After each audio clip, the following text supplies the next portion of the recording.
Now we begin our unit on strategic planning. This is going to be broken up over 2 weeks. And this really is intended to be an introduction to the strategic planning process. We're going to get into strategy much greater in the capstone course towards the end of the program. The book that we're reading for this section is called Mission Drift and really helps highlight a critically important issue in any strategic planning process. You must begin with what the mission of the organization is. Otherwise, we're just being busy, as opposed to being busy with a purpose that carries out the organization's mission.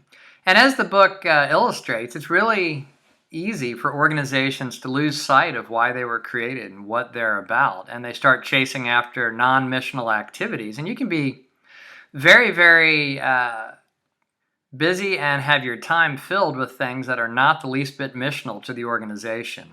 So we spend a lot of time focusing on the idea of mission drift and how to avoid it and how to prevent it from happening within your organizations.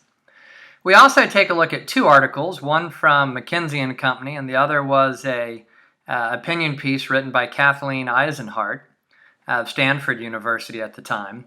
And they look at different approaches to strategic planning, strategic decision making, and give us some things to consider as we look at how the organizations we are a part of approach strategic decision making and strategic planning processes.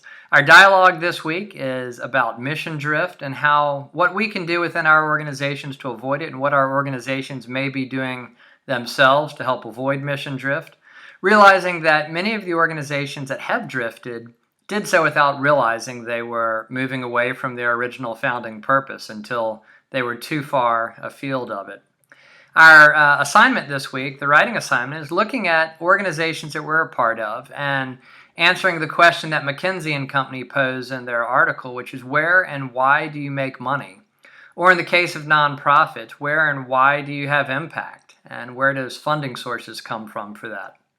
When we think about strategic planning, it's often around issues of where our core business is located or where we want to operate. And so it's important to understand where we start from as we plan on where to go.